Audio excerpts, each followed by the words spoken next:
өмірге деген құштарлығың басылып кеткен кезде, оказывается, сол құштарлықты қайтарып алып келетін, мынау өмірді жаратқанның бізге берген сый екенін түсіндіретін осындай бір 4 түрлі амал бар екен да.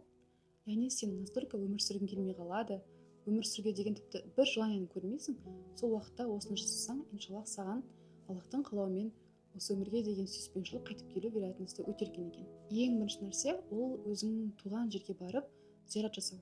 Туған жеріне барасың, туысқандарыңмен араласасың, оларға қонаққа барасың, бәлкім олар қонаққа шақырасың. Сол жақта қайтқан жақындарың болса, басына барып дұғасын, батасын жасап кетесің, жақындармен араласасың, өзің туып өскен жерге барып көресің, үйіңді көресің, неден бастағанды, қандай жерден шыққаныңды еске аласың. Оказывается, сол нәрсе адамға сондай бір өмірге деген сүйіспеншілік қайтарады екен. Адамның тіпті болады ғой, обратно өзің үйіңе қайтқан кезде андай настолько адам бойында өте үлкен желание пайда болады екен да, көп істі жасауға. Екінші нәрсе бұл қағбаға ұзақ қарап тұру. Яғни біздің көзімізде қағба бір форма сияқты көрінеді, оның бір аса бір сиқыры жоқ сияқты. На самом деле қағбаның киелі екенін бәріміз білеміз. Когда сен настолько болады ғой, енді басыңа не деген қорқыныштар келіп, не деген уайым қайғы келген кезде, егер мүмкіндік болса қағбаға барсаңыздар, онда қағбаға ұзақ қарап тұру, оказывается, адамға сондай өмірге деген сүйіспеншілік салады екен. Келесі бір нәрсе өте терең, өте болады ғой, бір мудрості, өте терең болған адамнан дәріс алу екен. Яғни ол неважно қандай адам. Кейде ол жай ғана сен есік алдындағы бір жұмыс жасайтын кісі болуы мүмкін. Жай ғана кетіп бара жатқан таксист болуы мүмкін, бірақ көрінеді ғой тереңдігі. Именно тереңдігі, оның мудрості көрінеді ғой. Вот сондай керемет адамнан дәріс алсаң, сенің өмірге деген құштарлығың қайтып кетеді екен. И соңғы айтатыным, бұл жаңа мысалы жоғарыдағы 3 нәрсе, ол қандай да бір жолды талап етеді, ол қандай да бір іс-қимыл талап етеді, оған қандай да бір қаражат керек деген сияқты. Бірақ соңғы бір нәрсе бар, оған қаражат та керек емес, оған бір аса қатты бір көп қимыл да керек емес. Бұл сондай керемет нәрсе, бұл ата-ананың батасын алу. Просто телефонға хабарласты: папа, мен осындай бір іс бастап жатырмын, осындай бір курс алып жатырмын, соған батаңызды беріңізші деңіздерші. Үлкен қауымдар бата бергенді қатты жақсы көреді, потому что біледі, что бата ол құрметтің белгісі. Сен ата-анаңа құрметіңді тілсіз айтып жатсың да, маған бата берші деген. Аллахым, мына адам менің әкем ғой, сондай керемет адам, ендеше осы арқылы сенен сұрайыншы деген бір әдемі тілек. Оны үлкен кісілер түсінеді.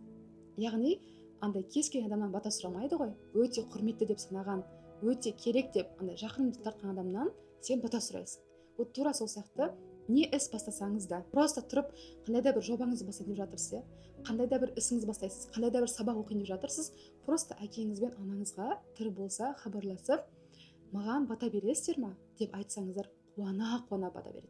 И не важно, олар батада не айтады, просто тілек айта ма сізге, болмаса жай ғана бопты, ладно, жолың болсын дей сала ма, не важно. Оның айтқан батасына тірелмеңіз. Не айтса да сол әдемі. Бірақ ата-ананың батасын алу, оказывается, сондай адамға жігер, өмірге деген құштарлық береді екен. Адамның өзі білмей қалады да. Сол үшін әке мен анадан жиі бата алып тұру өте маңызды екен. Осыған байланысты бір оқиға бар. Пайғамбар саллаллаху алейхи ва саллям кезінде жаңағыдай қасына қатарларына сахабалар қосып жатқан кезде бір сахаба қайта келе береді екен, бірақ жүзінде қандай да бір алаңдаушылық бар дейді да. Сол кезде пайғамбарымыз жүзіндегі мұңға қарап сұраған: неге олай отырсың деп. Сол кезде ана адам айтады да: менің анам сіздің қасыңызда жүруге қарсы, ол қолдамайды дейді да. Сол кезде пайғамбарымыз ана сахаба айтқан екен: бар, анаңның батасын алмай қасымызға келме деп. Сол кезде сахаба, енді ол кезде сахабалар пайғамбарымызға қарсы шықпайды да, атып тұрып мамасына келіп жалынған ғой: анашым, пожалуйста, маған батаңды берші, маған, мен барайыншы, пайғамбарымыздың қасында болайыншы, мен дінге қызмет етейінші деген сияқты сұраған. Анасы басында көнбеген. Потом настолько ана баласының андай болады табандылығына қарап айтқанда: менің алдыма келіп сұрашы деп саған кім айтты дейді. Кім саған бұны айтып жіберді дейді.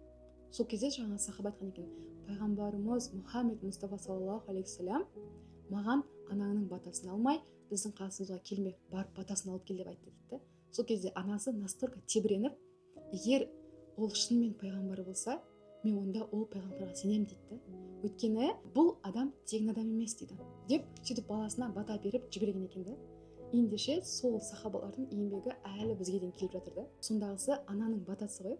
Сол үшін де ата-анаңыздан тірі болса, аман-есен болса, үнемі бата алып жүру сіздің жолыңызды настолько ашады, енді өте көп пайдасы бар. сол үшін де осыны ұмытпасаңыздар екен.